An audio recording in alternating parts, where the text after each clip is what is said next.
Mercredi 31 octobre 2018, mesdames, messieurs, bonjour et merci de choisir la chaîne de la diaspora burkinabé. Vous suivez Face au combat, votre émission consacrée à la jeunesse africaine. Étudiants burkinabé en Côte d'Ivoire, quel avenir? Voici le sujet de l'émission, ce troisième numéro de Face au combat. Alors aujourd'hui, puisque tout est question de jeunesse, tout est question d'étudiants, nous avons fait appel à deux étudiants burkinabé résidant en Côte d'Ivoire. À ma droite, nous avons Kaboré Adama, vous êtes doctorant en histoire. Bonjour. Bonjour. Et à gauche, nous avons Bandé Boukari. Vous êtes un master de philosophie à l'université Félix Houphouët-Boigny. Bonjour. Merci, bonjour. Alors, nous remarquons qu'ici en Côte d'Ivoire, dans les universités, publiques comme privées, nous avons deux cas de figure. Nous avons des étudiants burkinabés. Nous avons des Burkinabés qui sont à l'université, qui sont nés au Burkina Faso, mais qui ont décidé de faire des études universitaires en Côte d'Ivoire. Également, nous avons des étudiants qui sont nés en Côte d'Ivoire, mais qui ont décidé de faire des études universitaires ici en Côte d'Ivoire. Commençons avec vous, monsieur l'historien. Et vous êtes dans quel cas de figure? Doctorant, c'est plus simple. Oh, je suis, comme vous l'avez tout à l'heure souligné, Oui. étudiant burkinabé en Côte d'Ivoire, mais il faut dire que je suis né en Côte d'Ivoire. J'ai fait mon parcours scolaire en Côte d'Ivoire. Oui. Je suis en train de faire encore mon parcours supérieur en Côte d'Ivoire. Alors, et vous? Bon, c'est pareil pour moi, hein. Oui. Je suis né en Côte d'Ivoire et depuis là, je vis en Côte d'Ivoire. Mon parcours scolaire comme supérieur, je le fais en Côte d'Ivoire. Alors, au Burkina Faso, on trouve en tout cas des universités qui font la fierté de l'Afrique de l'Ouest. Nous avons, exemple, l'université de Ouagadougou. Nous avons également des écoles comme Desieux qui font la fierté. Mais pourquoi avez-vous décidé? C'est vrai que vous êtes né en Côte d'Ivoire, mais pourquoi vous n'êtes pas retourné au Burkina Faso pour faire des études universitaires? D'accord. Merci beaucoup pour la question. Oui, Et d'abord, un grand merci à la personne là qui a eu à concevoir l'idée même de cette émission là, surtout le thème même, parce que Oui. c'est un thème très important pour nous les étudiants de la diaspora. oui. Et je suis beaucoup ravi de me retrouver sur ce plateau-là pour en débattre. Concernant le fait que je sois resté en Côte d'Ivoire pour continuer mes études là. Quand moi j'avais obtenu le bac, il n'y avait aucune personne pour m'encadrer, Oui. pour moi me guider. J'avais aucune information sur les études au Burkina Faso. Oui. Donc j'étais livré à moi-même, raison pour laquelle j'ai décidé de rester en Côte d'Ivoire ici. Ok. Et vous? Merci d'abord pour l'invitation sur un tel sujet. Le choix de rester en Côte d'Ivoire pour poursuivre mes études a été un choix personnel. Voilà, j'avais les informations puisque le grand frère, juste après le BPC, est rentré au Burkina. Donc je pouvais partir directement après le bac, continuer les études supérieures, mais j'ai opté carrément de rester en Côte d'Ivoire pour poursuivre mes études puisque les parents y étaient. Alors, à présent, nous allons parler des conditions de vie des étudiants burkinabés en Côte d'Ivoire. Nous allons parler de la restauration, de l'hébergement et comment ça va au niveau des universités. Est-ce qu'ils sont dans de bonnes conditions? Bon, je voudrais d'abord souligner quelque chose. L'enseignement supérieur en Côte d'Ivoire se caractérise je dirais, de deux manières. Nous avons d'abord les universités publiques, Oui. les grandes écoles Oui. et universités privées. Et là, je parle des universités publiques. Publiques, Oui. d'accord. Donc, ici, c'est qu'au niveau de la question de l'hébergement, de la restauration, il faut dire que les étudiants sont majoritairement en famille. Voilà, donc la question de l'hébergement ne se pose pas véritablement puisqu'ils sont en famille. Pareil aussi pour la question de la restauration. Oui. Donc, voilà. Mais là où il y a le problème, c'est lorsque les étudiants décident de venir s'installer à l'université, comme l'université Félix Houphouët-Boigny, peut-être, je ne sais pas, pour Boaké, Oui. Dangui-Avogua. Mais là, il n'y a pas de suivi, il n'y a pas d'accompagnement. Donc, ils sont livrés à eux-mêmes. Très souvent, c'est par le biais d'un ami qui sont en cité universitaire. Sinon, eux-mêmes, on ne leur attribue pas directement des chambres en cité universitaire. D'accord. Voilà. Et vous, est-ce que vous avez des problèmes que vous constatez au niveau des étudiants burkinabés ici en Côte d'Ivoire dans les universités publiques? Évidemment qu'il y a assez de problèmes. Même les étudiants ivoiriens rencontrent les mêmes problèmes que nous. Seulement, c'est concernant les frais pour les chambres en cité. Les chambres en cité coûtent 6 000 francs pour les chambres doubles et 10 000 francs pour les chambres individuelles. Maintenant, si c'est nous, étudiants burkinabés, qui voulons postuler pour les chambres en cité, c'est 12 000 francs pour les chambres doubles et 20 000 francs pour les chambres individuelles. Oui. Ça, c'est un gros problème pour nous les étudiants burkinabés. D'accord. Alors tout à l'heure, Monsieur Kaboré, vous avez dit qu'il n'y a pas d'accompagnement au niveau des étudiants burkinabés dans les universités publiques en Côte d'Ivoire. Alors nous aimerions savoir quel est le rapport avec les autorités consulaires ici. Ok. À ce niveau, je pense bien qu'il y a l'association des élèves et étudiants burkinabés en Côte d'Ivoire. Oui, la BGCI. Voilà, la BGCI. Donc, tout à l'heure j'ai parlé de l'accompagnement, je crois bien à l'État, par l'ambassade bien sûr, de pouvoir accompagner, si possible, recenser tous les étudiants burkinabés qui sont dans les universités publiques et poser des doléances auprès des institutions ivoiriennes telles que l'université ou bien au ministère de l'enseignement supérieur, faire des propositions. Nous avons tel nombre d'étudiants, donc on souhaiterait que, au niveau de l'hébergement, au niveau de la restauration, qu'il y ait quand même des mesures d'accompagnement. On peut se proposer de dire, on donne peut-être chaque année une cinquantaine de chambres. C'est une proposition. C'est pour ça que j'ai parlé de mesures d'accompagnement. Mais tant que les étudiants eux-mêmes seront livrés à eux-mêmes dans les cités universitaires, ça serait un peu compliqué. Alors, un travail, je dirais, en interne d'abord, avant d'aller à l'université. Alors, vous voulez dire par là qu'il n'y a pas d'accompagnement au niveau du consulat du Burkina en République de Côte d'Ivoire? Il y a déjà des accompagnements, mais pas intensifiés. Mais quels sont ces accompagnements? Au niveau des accompagnements, il faut dire que juste après l'obtention du bac, la première option que l'ambassade ou bien le gouvernement propose aux bacheliers, c'est de déposer leur dossier à l'ambassade qu'on envoie au Burkina pour leur orientation dans les universités publiques au Burkina. Maintenant, ici, il n'y a pas d'accompagnement au niveau des frais de scolarité. Ce sont les étudiants eux-mêmes, c'est-à-dire avec leurs parents, qui paient directement la scolarité. Il n'y a pas de bourse. Le gouvernement burkinabé ne donne pas de bourse. Non. Lorsque vous décidez d'aller dans une université publique et que vous êtes accepté, c'est vous-même qui payez vos frais de scolarité. Donc c'est pour ça que je dis qu'il n'y a pas véritablement de mesures d'accompagnement. Normalement, l'État ivoirien, par l'ambassade, devait accompagner, n'est-ce pas, ces étudiants, trouver des bourses pour eux, parce que c'est des gens qui sont appelés plus tard à servir soit le Burkina, soit la Côte d'Ivoire. Voilà. Alors, je vais m'adresser à notre ami philosophe, voilà. Est-ce qu'il faut accompagner ces étudiants-là? C'est vrai, il faut les accompagner, mais est-ce que c'est le consulat qui doit aider ces étudiants ou bien c'est les étudiants eux-mêmes qui doivent d'abord faire un pas avant qu'on puisse les aider? Ok, merci beaucoup. Bon, disons qu'au niveau de l'ambassade, il y a un attaché académique qui est là et qui dit toutes les questions académiques, logiquement, ce sont eux qui devront traiter ces différentes questions-là. Donc, je pense qu'en premier, c'est eux qui doivent logiquement nous aider. Voilà. Maintenant, bon, concernant la question des chambres en cité, l'année dernière, nous avons tenté d'obtenir des chambres en cité. Nous sommes partis voir le CRU, voilà, le centre régional des œuvres universitaires. Voilà, c'est ce centre-là qui s'occupe des différentes chambres en cité là-bas.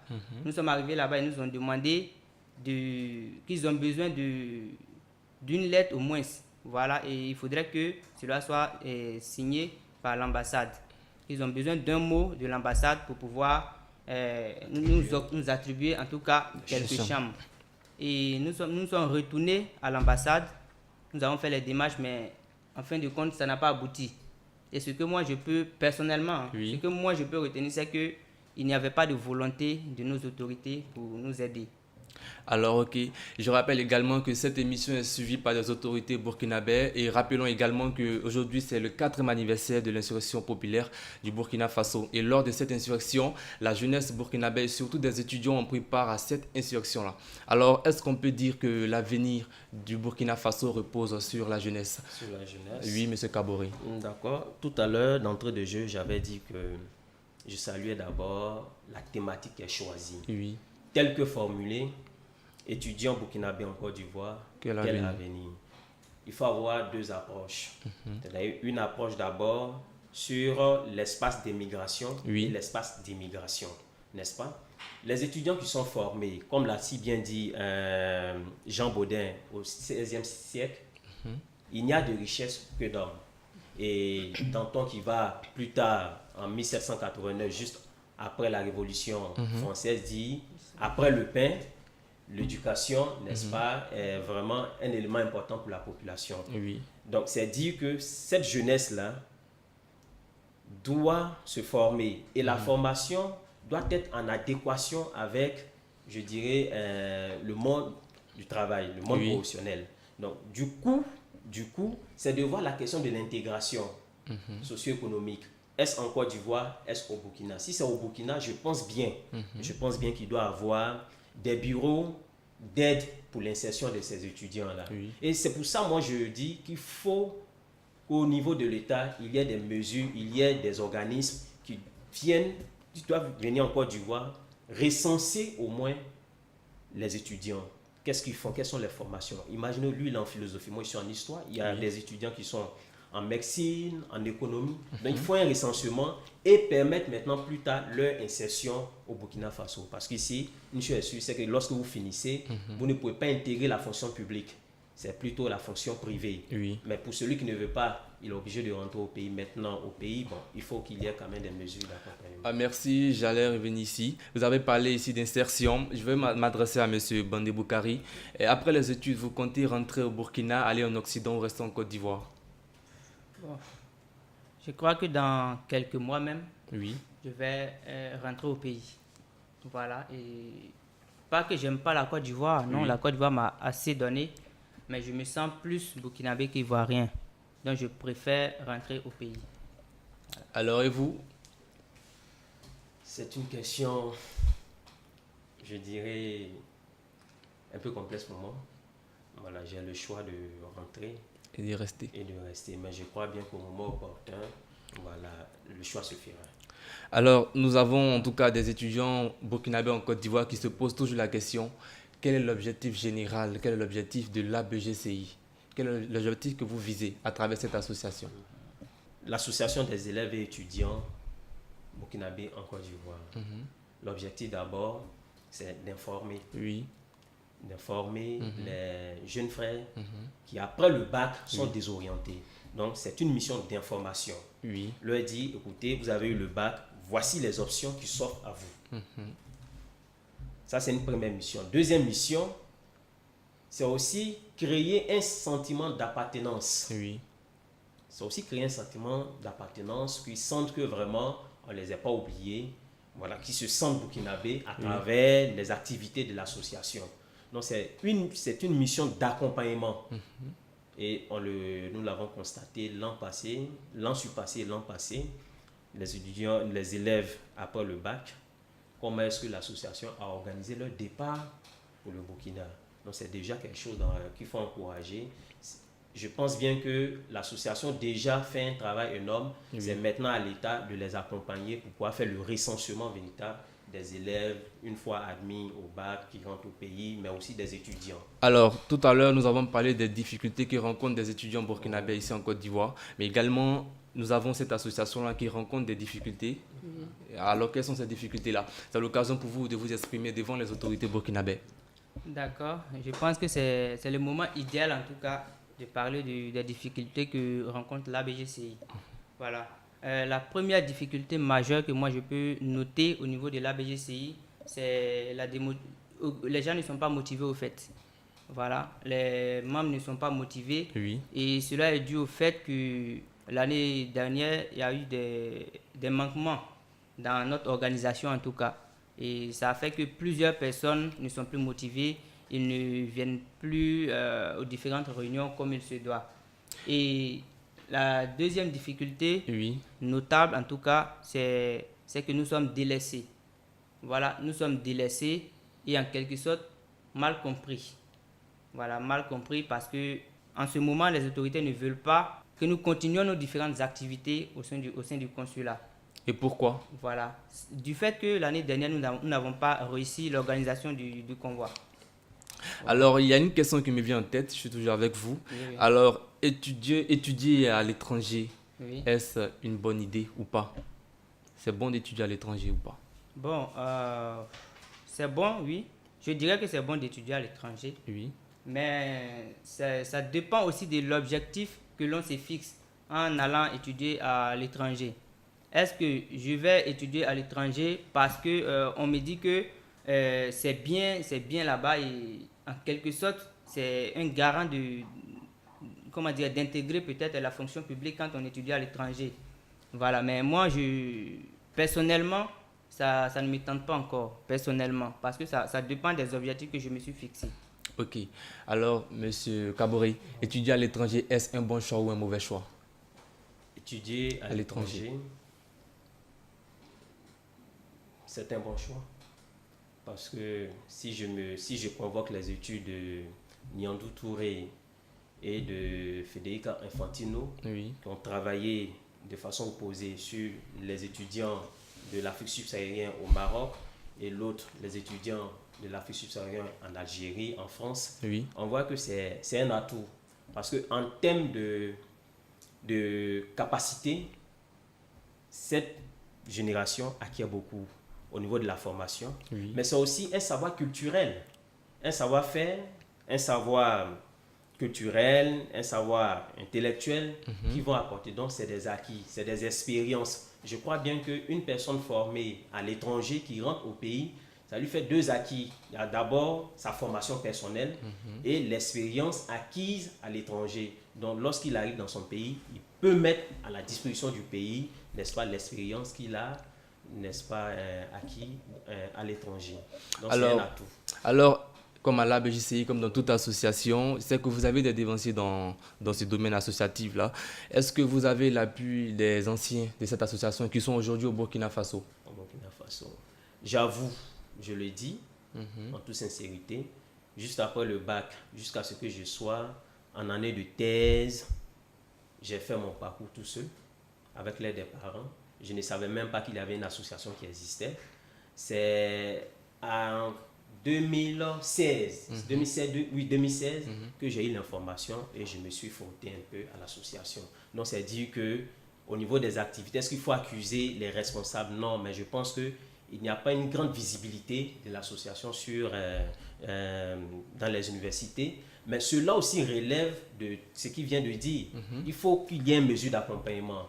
Plus l'association sera active, plus on sentira vraiment de l'engouement au niveau des étudiants burkinabés en Côte d'Ivoire.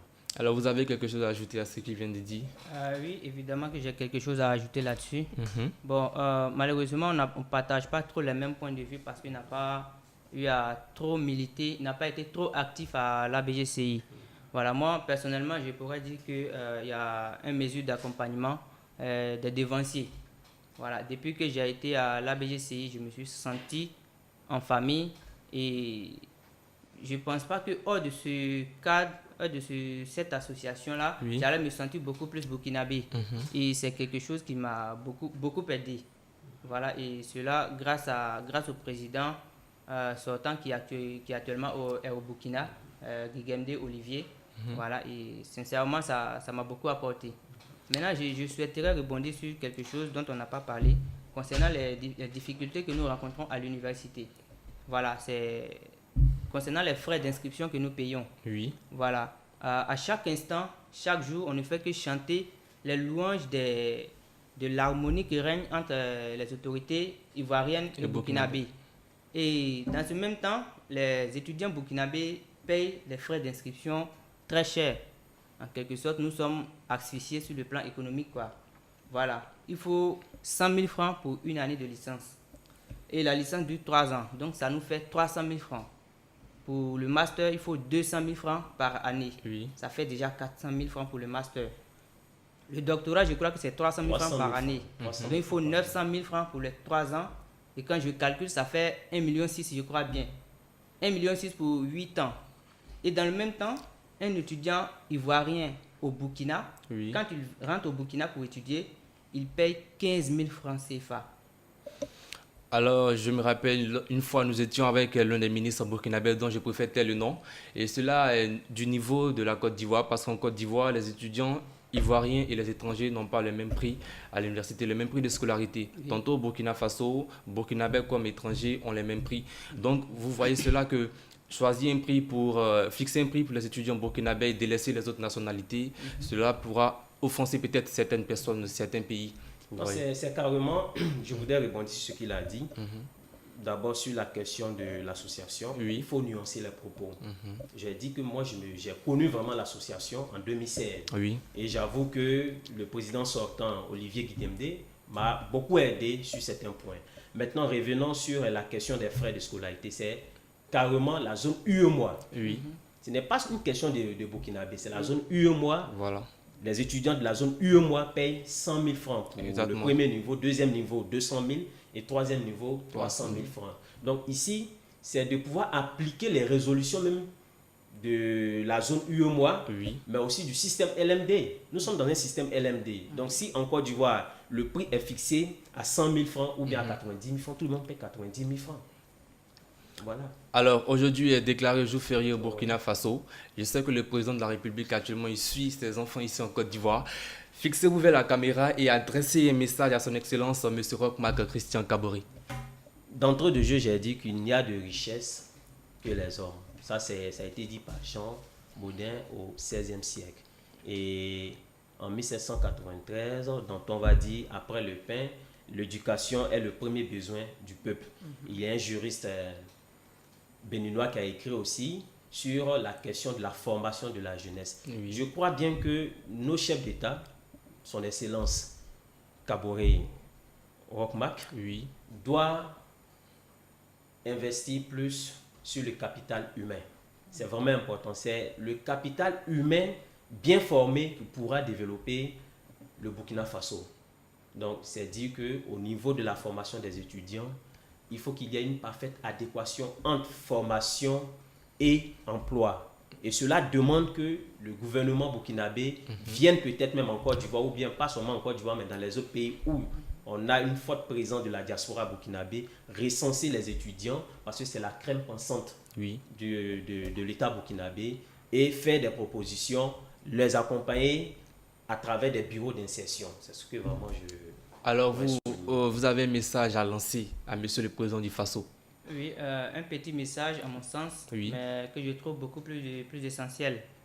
Je pourrais dire à son Excellence que de penser beaucoup à la diaspora. Voilà, parce que moi je sens en quelque sorte que nous sommes beaucoup délaissés. Voilà, nous sommes délaissés. Il faut beaucoup penser à la diaspora, car je pense que l'avenir même du Burkina, comme l'histoire se présente là, se trouvera tôt ou tard dans la main de la diaspora. Donc, il faut beaucoup investir dans la diaspora et mettre tout le monde sur le même pied d'égalité, quoi. Parce que quand nous partons au Burkina, nous ne sommes pas burkinabés. On nous traite d'Ivoiriens. On nous traite de diaspora, et étant en Côte d'Ivoire, nous sommes des burkinabés, et c'est quelque chose qui est très compliqué à vivre. Voilà, il faudrait que l'on essaie de pallier à ce petit problème-là, et aussi le plan sécuritaire. Je crois bien que son Excellence doit faire tout son effort pour que le Burkina retrouve la paix dont elle a besoin pour pouvoir se développer comme il se doit. Alors, étudiants burkinabés en Côte d'Ivoire, tel est le thème de cette émission Face au combat. Mais bien avant de clore, nous allons également lancer un message à l'endroit des étudiants de la diaspora burkinabé ici en Côte d'Ivoire. Avec vous, M. Bandé. D'accord. Je pourrais dire à tous mes compatriotes quelque chose de rejoindre l'association. C'est la moindre des choses, quoi. Parce que là-bas, on est en famille, on partage la même culture et on se sent chez soi, quoi. On est libre de faire ce qu'on veut. Voilà, donc qu'ils rejoignent l'ABGCI, c'est l'association qui peut en quelque sorte les aider à mieux s'en sortir. Et vous, M. Kaboré? Oui.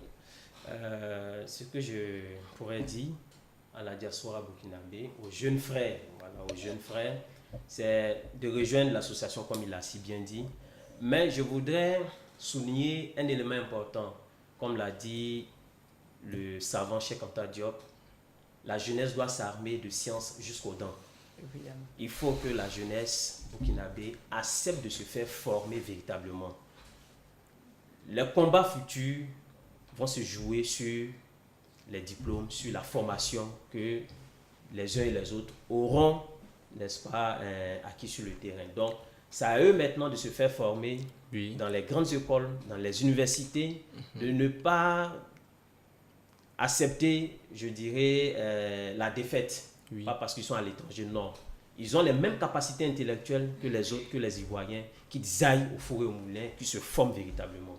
C'est ce que je pourrais dire. On retient étudiants burkinabés de Côte d'Ivoire. Vous avez les mêmes facultés intellectuelles que ceux qui résident au Burkina Faso. Nous avons plein d'exemples. Nous avons des ministres burkinabés, des cadres du Burkina Faso qui ont étudié ici en Côte d'Ivoire. La jeunesse doit profiter des fautes des anciens pour prévoir ce qu'il faut éviter dans l'avenir, nous disait le philosophe Fénélon dans son œuvre Achille et Chiron, publiée en 1712. Mesdames, Messieurs, nous sommes au terme de Face au combat du jour. On a eu pour thème aujourd'hui jeunesse étudiant burkinabé en Côte d'Ivoire. Quel avenir avec Adama Kaboré. Je rappelle qu'il est doctorant en histoire à l'université Félix Houphouët-Boigny d'Abidjan Cocody. Et à ma gauche, Bokari Bandé. Il est en master 2 de philosophie également à l'université Félix Houphouët-Boigny. Merci d'avoir accepté l'invitation de CLM TV et nous espérons vous retrouver très prochainement dans le cadre d'une autre émission. D'ici là, portez-vous bien et que Dieu vous bénisse. Merci.